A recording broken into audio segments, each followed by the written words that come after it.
The first time Esperance lit a paper lantern with Jean-Claude, the wind off Lake Kivu leaned in like a curious friend. She cupped the thin bamboo ring, fingers steady from years of threading needles for her mother's tailoring stall, while he struck a match and sheltered the flame with his palm. Their shadows stretched long across the volcanic sand of Rubavu's shore, and the lake, dark as an eyelid, waited to receive whatever they dared to dream out loud. "Twagire Amahoro," Esperance whispered, "let there be peace," before she added in English almost shy, "and a scholarship for you." Jean-Claude's smile flashed quick and boyish, the kind that made strangers decide to trust him. He was 22, a final-year engineering student who believed bridges could teach villages to speak to one another. She was 20, apprenticing with her mother but saving towards a certificate in midwifery. She wanted to catch babies and futures with the same careful hands. They lifted the lantern together. Warm air swelled the tissue shell, tugging it upward, and for a suspended heartbeat it hovered between surrender and staying. Then it rose, slow and sure, sailing past the low hum of night fishermen and the blinking lights of Goma across the water. Behind them, a radio drifted a West African love song. Someone sold brochettes. A child laughed at the sky. "Every Sunday," Jean-Claude said, eyes on the rising glow. "Even if exams bury me. Even if the world forgets us." "Every Sunday," she agreed. They had shaken on it in the dry season months ago, when jacarandas framed the town like purple fireworks, and they had kept the vow through rain and market rushes and the small, ordinary quarrels that love invents when it wants to be convinced it is real. Lantern after lantern, dream after dream, they fed the lake a grammar of hope. Tonight, they wrote their wishes on craft paper with a stub of pencil. His neat block letters, her looping hand. "Design clean water pumps for hillside villages," he wrote. "Deliver babies safely in Kabai's clinic," she wrote. Side by side at the waterline, they read each other's words and felt the thrilling, terrifying weight of being believed in. When the lantern became a star among stars, they sat on the pier, ankles flirting with the lake's cool cheek. He leaned his shoulder into hers until their bodies made a small, stubborn shelter against the night. She tiptoed a finger across his wrist, feeling the pulse like a drum that had learned restraint. He turned, and their kiss arrived unhurried, warm, mindful, a careful translation of everything they had not said while the flame gathered courage. "Irakundo," he murmured against her mouth. Well, the word didn't need translation. Later, walking home through streets quilted with cooking smoke and bicycle bells, Esperance thought of lanterns as promises with wings. They did not require certainty, only breath and bravery. She slept with lake air in her hair and woke with it, and Sunday became the axis around which the week spun. What neither of them knew as the town's last radio surrendered to silence, was how fragile the axis of a week, or a life, could be. In a house 2 hills away, Jean-Claude's mother coughed a dry, stubborn cough that threaded itself through the dark like a fraying seam. She pressed her palm to her chest and told herself it was only dust from the market, only tiredness from standing too long over cassava and tomatoes. She did not want to worry her son, whose mind was already a crowded house of equations. By dawn the cough had learned her name. Monday smelt of wet soil and charcoal. Esperance stitched a hem while the market unspooled around her. Bargaining voices, the clink of coins, a baby's impatient aria, the tinny bravado of a soccer commentator from a nearby kiosk. She loved this chaos. It was a throttle for her thoughts, a soundtrack that kept loneliness from congealing. Between customers, she texted Jean-Claude, teasing him about his habit of solving problems aloud when he walked. He wrote back a photo of a formula tree scribbled on scrap paper, captions full of arrows and hearts. By noon he had stopped replying. She didn't panic. Exams loomed, and he often chose the library's fierce silence over conversation. Yet near evening her phone vibrated with a different kind of message. "At clinic with Mama." Shortness of breath. "Don't worry." Don't worry lived in the same neighborhood as worry. Esperance closed the stall early and hurried uphill, dodging goats and cooling laundry. She found him in the clinic corridor, shoulders too square, jaw written in a script she had not seen. His mother, Claudine, sat inside on a narrow bed, eyes bright with embarrassment and apology, oxygen cannula lifting her nostrils like delicate reins. "It's likely pneumonia," the nurse said, gentle but brisk, an overfull tray of duties balancing in her tone. "We'll need blood tests, X-ray, perhaps a transfer to Gisenyi Hospital if she does not respond." Behind the nurse, a poster about hypertension peeled at the corners. A child on a nearby bed whimpered into sleep. Jean-Claude nodded the way men nod when they want to be the wall that stops bad weather. "We can pay," he said, and Esperance felt the sentence reach into his pocket and turn it inside out. Tuition, rent, books, food, the sums he had guarded so carefully became birds startled into flight. Outside, the sky darkened like a cross-examined memory. Esperance squeezed his hand. "We'll figure it out," she said. He looked at her with a calculation far more complicated than the ones he loved. Variables like dignity, family, the algebra of sacrifice. In that look she read a decision already beginning to speak. For 3 days she ran the market stall alone, then rushed to the clinic with flasks of porridge and soft bananas. She learned the rhythm of the oxygen machine, the exact place to stand where the curtain did not accuse her of eavesdropping. She watched Jean-Claude stroke his mother's hair, watched weariness drape itself over his broad back like a wet coat. On Thursday, after a night where the lake felt like a held breath, the doctor recommended transfer. Gisenyi Hospital would run more tests. The cough had doubled back on itself. Costs hovered like vultures. On the bus, Claudine apologized for her lungs, for being a burden, for teaching her son to wash rice in 3 waters but not how to sleep when someone he loved was in pain. Esperance sat beside Jean-Claude and threaded her fingers through his until the joining felt like a prayer. Under the fluorescent buzz of Gisenyi's corridors, hope and fear ate from the same plate. When Esperance finally walked home past midnight, the town looked newly fragile, shop shutters like eyelids pressed too tightly shut, dogs stitched to the darkness. She stood at the lake's edge and wanted to light a lantern and demand an answer, but the tradition was sacred. Sundays only. Promises listened better when you did not bully them. While she watched the water, she rehearsed sentences for him. "We'll sell more at the stall, I'll take an extra mending, I'll ask the church women to help, we can make soup, samosas, dreams." Words lined up like eager volunteers, but behind them marched a single, fearful possibility. What if he leaves school? Jean-Claude met her at the hospital gate with a stack of papers and a hollowed-out smile. "They think it's a stubborn pneumonia layered on asthma," he said. "They want to keep her for at least a week. Maybe more." He had always loved precision. Now every extra day blurred the ledger of his life. They sat on a bench beneath a jacaranda that had not learned how to be discreet, purple confetti proclaiming spring in a season that wasn't asking for advice. He spread the papers in his lap, test requests, drug lists, payment slips. Across the road, a moto revved, a woman hawked peanuts, life rehearsed its alibis. "I could take a break," he said, voice even. "1 semester. Or pay the bills.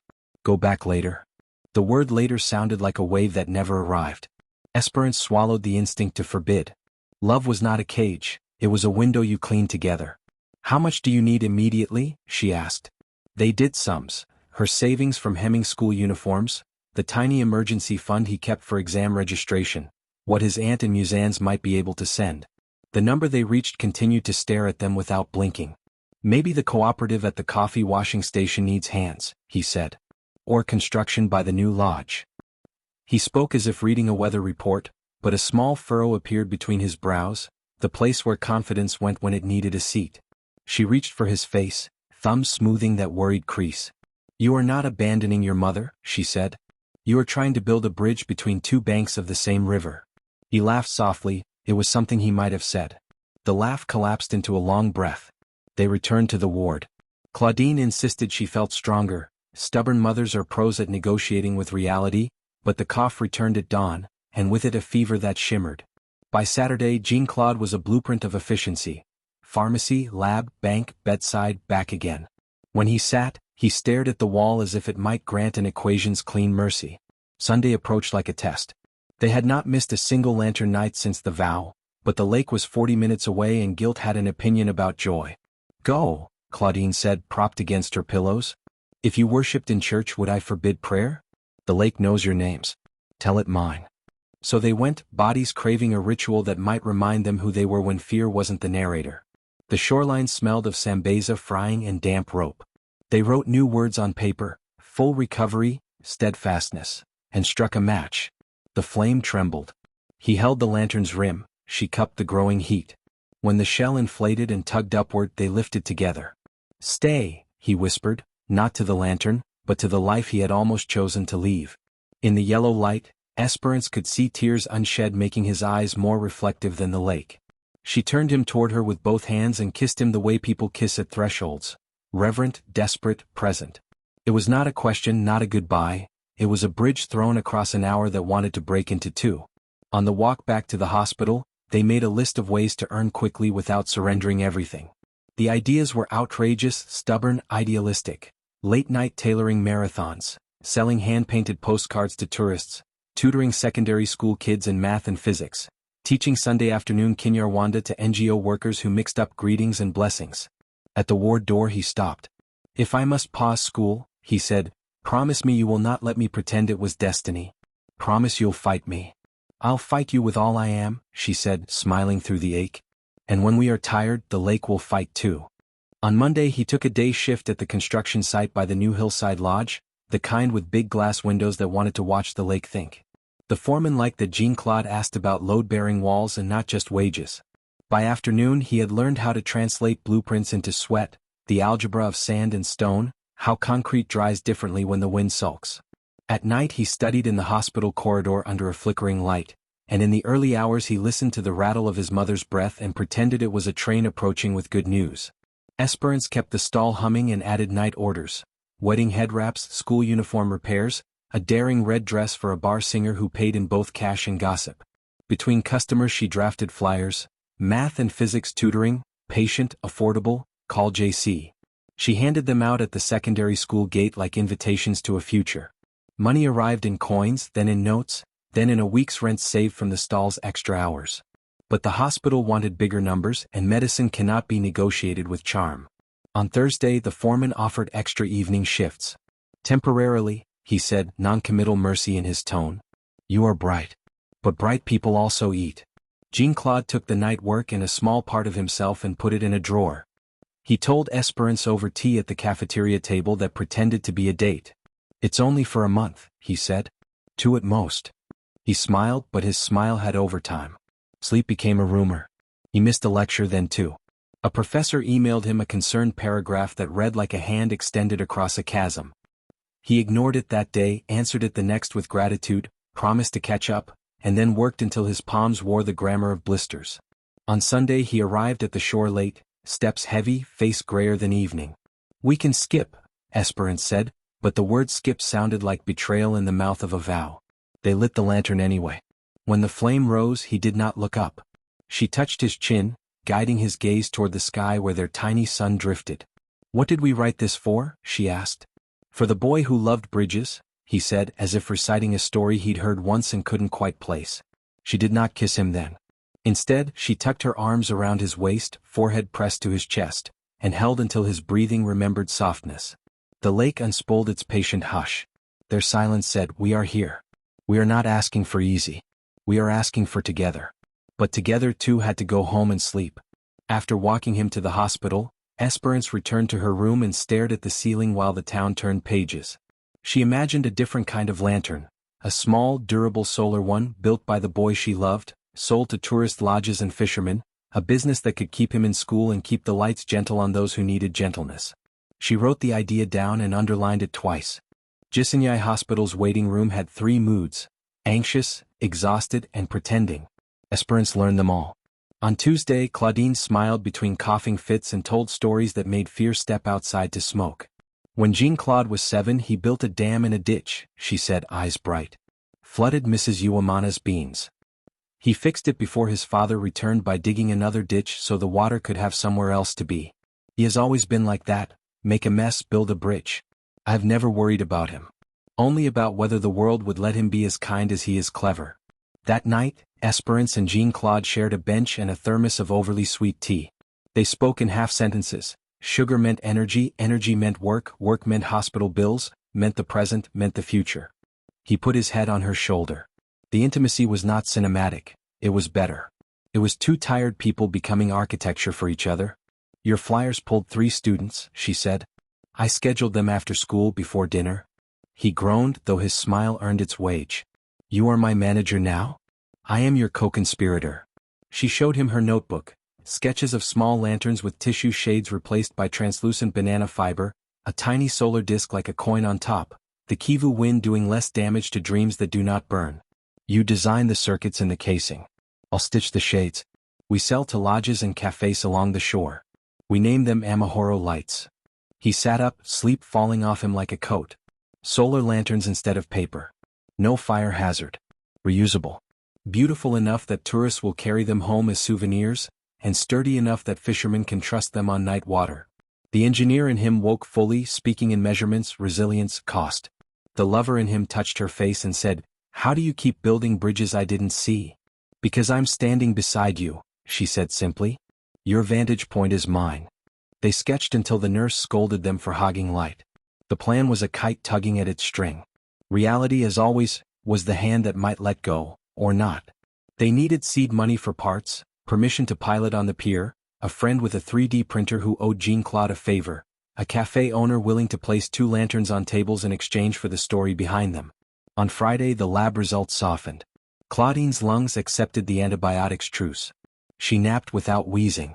Jean-Claude exhaled for the first time in days and allowed himself a grin so wide it let future back in.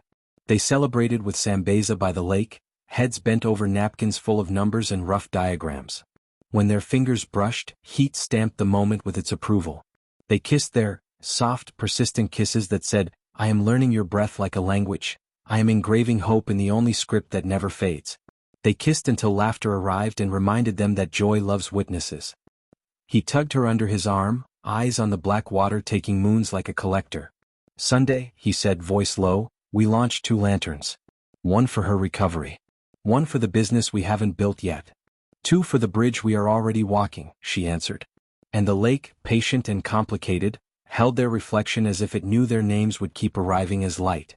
The first prototype was ugly in the way babies are ugly only to strangers. They built it on a borrowed desk at the TVET college where Patrick, an old secondary school friend with a mischief of solder burns on his fingers, agreed to loan them lab time after hours. Jean-Claude mapped a simple circuit around a modest solar cell and a rechargeable battery. Esperance stitched a shade from banana fiber softened in warm water and pressed into a mold she made from a cooking bowl and patience. When they tested it, the glow was humble but sturdy, a small sun that refused theatrics. "It's not perfect," Jean-Claude said, tilting the lamp, listening to its silence the way engineers listen. "But it refuses to go dark." "Like someone I know," Esperance answered, and the smile he gave her made the room feel briefly extravagant. They took 2 prototypes to the pier at dusk. Fishermen eyed them the way one eyes city shoes on old roads. "Battery will die," a man predicted, skeptical but not unkind. "Wave will laugh and steal it." Jean-Claude explained ingress protection, water-resistant seals, the philosophy of designing for hands that work. Esperance explained the story. Sunday paper lanterns, hope that doesn't burn out, the name they had chosen, Amahoro lights. The man softened when he heard the story. People trust objects more when they know their grandparents. That night, 3 fishermen clipped the lanterns to their boats as a test. From the pier, Esperance and Jean-Claude watched the dots of light drift out across the black water, not lonely but deliberate. When the boats returned, the men shrugged in a way that meant impressed. "Bring 6 next week," the skeptical one said. If price is not a joke. Price could not be a joke. Batteries cost what they cost and banana fiber did not weave itself. They decided to pursue 2 trails at once.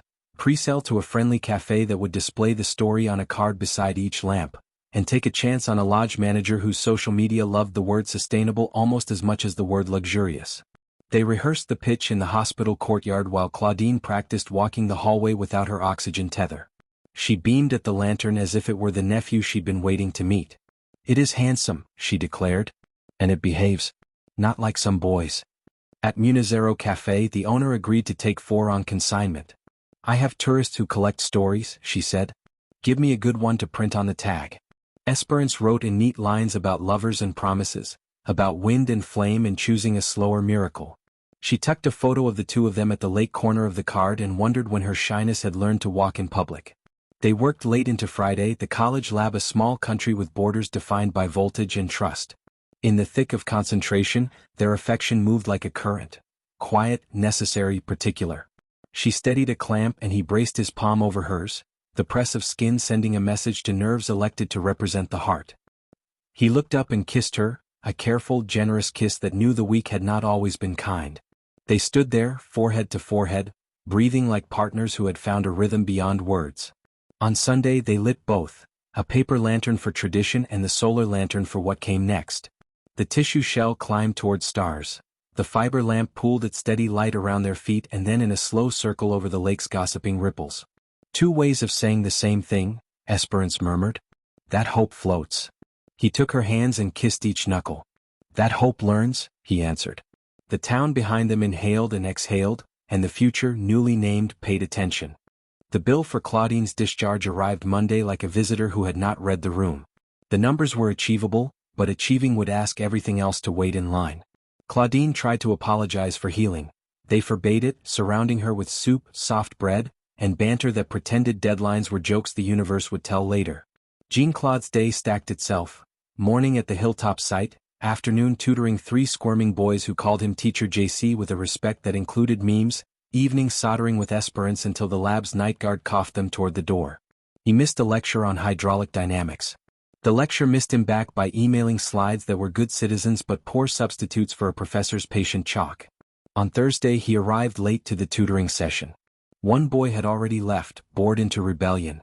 Esperance spared him a speech and gave him a calendar with colored blocks, a suggestion disguised as stationery. "You cannot be 9 places and call it one life," she said softly. "I'm trying to be the bridge," he said, using their favorite metaphor like a charm. "Even bridges rest on pillars," she replied. "One of them must be you." They argued then, the kind of argument love allows when it trusts itself. Not about affection but about allocation. Voices rose, then fell, tears threatened, then reconsidered. In the quiet that followed, he rubbed his eyes with the heels of his hands. "I am frightened," he confessed in a voice that nearly kept the secret. "If I choose school, I betray my mother. If I choose work, I betray the boy I was before fear learned my address." She moved into his space and held him until his shoulders admitted they were tired. "You are not choosing between love and duty," she said against his collarbone. "We are choosing a braid made of both." She kissed him. It was a kiss like a signature, legible, accountable, tender. That weekend the skeptical fisherman placed a real order. 8 lanterns, cash on delivery before the next moon swelled. And Munizero Café sold 2 to a pair of honeymooners who cried at the tag. The lodge manager allowed them 5 minutes in a lobby that smelled like money and hibiscus. He liked the word pilot. He liked their story enough to ask for a sample set of 12 if they could hit the month's end. Seed money was still shy. They listed what they could sell: her spare sewing machine that always sulked, his old phone, a stack of engineering textbooks he could replace with PDFs. Claudine, from her chair beside the window, coughed disapproval. "You will sell none of your minds," she said. "Sell me before you sell a book." They laughed because the alternative had too many sharp edges.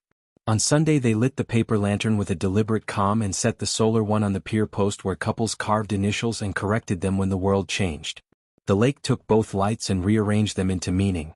They leaned into each other and watched until the horizon felt less like a line and more like a promise signed in patient ink. The wind arrived the way certain rumors do, small then suddenly fluent. By dusk the lake wore a gray face, waves chopped like sentences without verbs. Fishermen debated postponing. Tourists wrapped shawls around shoulders accustomed to gentler evenings. Jean-Claude stared out, calculating forces and failure points. Esperance, practical as rain, checked the lamp seals again. "Tonight is a teacher," he said, and she nodded, because experience is a curriculum you cannot audit. They clipped 2 Amahoro lights to a friend's canoe and followed along the pier, hearts walking faster than feet. When the first real gust shouldered the boat, the lamps swung like pendulums and then steadied. Light spilled in steady circles on the water, a benevolent coin tossed repeatedly at the same wish. Paper lantern, someone else's, lifted, tilted, and tore. The crowd murmured. Esperance caught Jean-Claude's hand and squeezed, not triumphantly but gratefully. Midway to the marker buoy, a fisherman shouted. His net had snagged, a knuckle of rope against rock. He would have cursed and groped blind. Instead he used the pooled light to see the problem cleanly, to ease the knot free without slicing a finger. When he paddled back, he slapped the pier with a palm of approval. "It helps," he announced, "the most important review." They walked the shoreline to the lodge with 2 lamps and a courage they tried not to interrogate. At the entrance, security hesitated. Stories like theirs are sometimes smuggled in by people whose shoes make policy nervous. Esperance, unoffended, explained again, and finally the manager appeared with a smile trained by training. He listened, asked the real questions, tapped the lamp's casing, admired the fiber shade. "Let's try them on the lakeside path," he said. "If the wind behaves." The wind did not behave. It flexed its old muscles, but the lamps behaved anyway, bathing the flagstones in pacified light. Couples paused, someone took a photo, a child tried to cup the radiance in his small hands. The manager nodded, the contracted version of delight. 12 units, end of month, he said, and this time the word sounded like a door opening. If they survive a week, we'll discuss 100. On the walk home they did not talk much. That kind of relief is quiet. Under a tamarind tree he stopped and pulled her into him, not because movies would want the scene, no one was watching, but because his body needed to tell her the news before language complicated it. The kiss was slow and navigated, the way boats return when they know exactly where the harbor is. At home, Claudine pretended to be asleep and then failed at it. Well? She asked the dark. Esperance answered by pressing the warm lamp into her hands. Light gentled her face, the cough retreated for a respectful minute, and hope leaned against the doorframe, pretending it had always lived here. Professor Nyanzama's email arrived with a subject line that lifted hearts. UR Innovation Day, Student Showcase Invitation. Jean-Claude read it twice, 3 times, and then he looked up at Esperance as if a teacher had called both their names. The event in Kigali would host small grants, mentorship nets, introductions that turned into scaffolding. He checked the calendar and swallowed. The date sat on the same square as a promised double shift and the first half of the lodge order. Foreman Claude had already indulged too many absences with the tolerance craftsmen reserved for apprentices who might one day hire them. If I miss, Jean-Claude said, I lose the shift. Maybe the job. If you don't go, Esperance said, you lose a bridge that is exactly your size. He called the foreman. The conversation was not hostile, merely tired. Decide if you are a student who moonlights or a worker who daydreams, Claude said. The sentence was fair and heavy. Jean-Claude chose student and closed his eyes to steady the choice. They prepared a demo that told the truth without costumes. Materials cost, assembly time, projected margin, breakage rate, local suppliers, the story that would make strangers believe. They practiced in front of Claudine, who pretended to be a skeptical donor and then forgot to be skeptical when the lamp glowed in her lap. Kigali smelled like ambition and jacaranda. At the university hall, projects leaned against tables like shy children. Drones that counted crops, apps that told midwives how far help was, bricks born from compressed plastic. When their turn came, Jean-Claude spoke like a man showing a photo of his family, proud, specific, protective. Esperance told the Sunday story and the Friday storm. The room warmed because sincerity is a renewable resource. They did not win the top prize, the one with a big check and a bigger selfie. But they won a seed grant that would buy 40 batteries and a mentorship slot with an alumnus who ran a hardware incubator by the stadium. The mentor, a woman named Divine with a laugh like a bell that believed in itself, asked how soon they could prototype a waterproof version for kayak rentals. Soon, Jean-Claude said in the voice of a calendar negotiating with oxygen. On the bus back to Gisenyi, they held hands across the aisle like teenagers and planned. The city slid by, a sequence of roundabouts and new roofs. In his pocket, his phone buzzed with a message from the foreman. Shift filled. We'll talk next week. It was not dismissal, but it was a gate swinging. The lodge order did not care about bus rides or philosophy. 24 casings waited for solder. 24 shades waited for stitching. 24 boxes waited for a story card cut to fit a tourist's suitcase. They worked until nights forgot where they ended. When his head drooped, she nudged him with coffee. When her fingers cramped, he massaged each knuckle as if they were verses in a shared prayer. Claudine braided banana fiber strips with the seriousness of someone mending a dam. Sunday arrived and they almost forgot the lake. They went anyway, late, breathless, laughing at themselves for imagining they could trick time. The paper lantern rose, frail and obedient. The solar one crowned the pier post again. They leaned on each other and let the wind ride on their cheeks. We are tired, he said. We are shining, she returned. Both things were true. Both things in combination tasted like purpose. Delivery day began with a rooster's overconfidence and a missing screw. By 9, the lodge manager stood amid boxes like a captain counting lifeboats. He inspected at random. Engineers make nervous salespeople, but the lamps earned their manners. He signed, they exhaled, and the cashier counted out money that smelled faintly of wood and history. They walked down to the water with pockets heavier than last week and knees that made the case for chairs. Claudine joined them, a scarf on her head, a small queen stepping carefully over stones. She scolded them for buying her a soda and then drained it with delight. To being stubborn, she toasted, and to Sundays.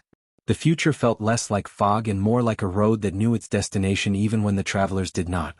They budgeted in the sand with a stick, loan repayment to the aunt and musannes, a cushion for medicine, parts for the next batch, a bus ticket to Kigali for mentorship days with Divine, a line item called breathing that would become a picnic when no one was looking. Evening lowered its eyelids. Couples appeared like commas in a poem. A boy practiced backflips and failed with laughter. The three of them, mother, son, beloved, lit a single paper lantern and took turns writing on it. "Thank you," Claudine wrote. "Keep me," Jean-Claude wrote. "Grow us," Esperance wrote. The lantern lifted as if pleased by its assignment. They set 3 Amahoro lights along the pier and watched the path look suddenly as if it remembered being a path even in darkness. He drew Esperance close, his hands gentle at her waist, the kiss patient and sure.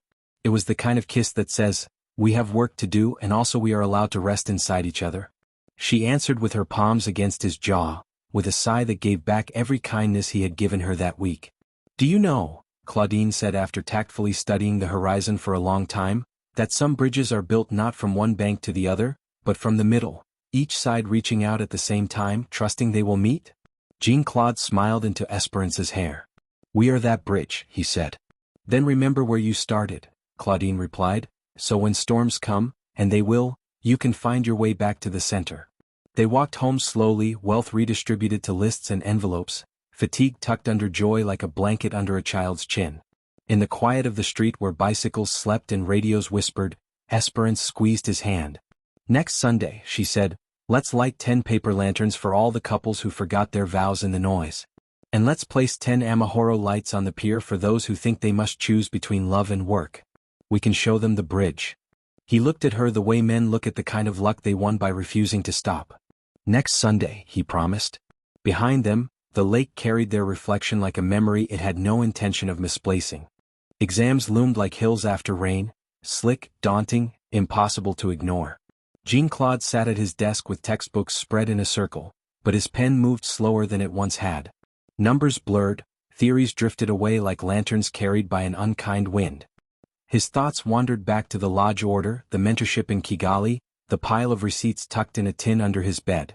Esperance noticed the shift, how silence stretched longer, how he sometimes kissed her absent-mindedly as though distracted even by love. One evening she found him staring at the lake, unlit lantern in his lap. "You're carrying too many things at once," she said, her voice tender. "Let me hold some." He shook his head. "You've already given so much." "That's what love is," she insisted, pressing her forehead to his. "A house with 2 beams. If one bends, the other carries." His eyes closed, and in that moment she kissed him slowly, deeply, an anchoring kiss reminding him that he wasn't alone. The silence between them softened. He let her hold the lantern and together they lit it, sending the paper glow across Lake Kivu. They watched it rise, a fragile sun carrying both their burdens into the night. Divine welcomed them into her workshop with a laugh that could brighten broken circuits. The space buzzed with students soldering, testing, failing, trying again. On a wall hung a mural, "Ideas are seeds, sweat is the rain." She examined their Amahoro light carefully. "Good," she said. "But good doesn't pay bills. Durable pays bills. Scale pays bills. Story sells first, but design keeps customers." She assigned them tasks. Jean-Claude to strengthen waterproofing, Esperance to experiment with dyes for the shades, banana fiber in turmeric yellow, hibiscus red, indigo blue. Together, they pitched to 2 hardware suppliers who agreed to extend partial credit if Divine co-signed. It felt like being handed the map to a bigger bridge. That night, in Divine's office, Esperance leaned across the table and kissed Jean-Claude suddenly. "We're not just surviving," she whispered. "We're building." He kissed her back, laughter in his mouth, and for the first time in weeks, he believed her. The rainy season arrived uninvited. Storms churned Lake Kivu, ripping roofs, silencing radios. Paper lanterns could not fly, their ritual paused. Esperance missed the Sunday light like an amputated limb. But one stormy night, Jean-Claude appeared at her door with 2 Amahoro lights. "If the sky won't let us send them," he said, "we'll float them." They placed the solar lanterns on small wooden boards, set them upon the raging waters, and watched the lights bob defiantly amid the waves. Rain soaked their clothes, clung to their eyelashes. They clung to each other, lips pressed fiercely under the roar of thunder. It was a kiss both desperate and victorious. Love against storm, hope against fear. The lights floated stubbornly and so did they. Claudine's health wavered again. A relapse threatened, the hospital suggested further treatment. Jean-Claude stared at the numbers as though they were cliffs. Dropping out again whispered its temptation. Esperance stood her ground. "No," she said firmly. "We will not let fear write our future." They argued, sharp words, sharp tears. He accused her of not understanding his responsibility. She accused him of not trusting her strength. Yet at the breaking point he collapsed into her arms, sobbing quietly. She kissed his temples, his cheeks, his mouth, each kiss an oath, "We fight together." The next morning they pooled every franc from sales, tutoring, tailoring. Esperance's mother contributed, church members gave, even the fishermen bought lamps early to help. Community became bridge. Claudine entered treatment. Jean-Claude stayed in school. The paper lantern that Sunday carried one word only: together. Graduation day arrived like a sunrise Esperance had prayed for. Jean-Claude walked across the stage in his cap and gown, scanning the crowd until he found Esperance, who lifted an Amahoro light high above her head.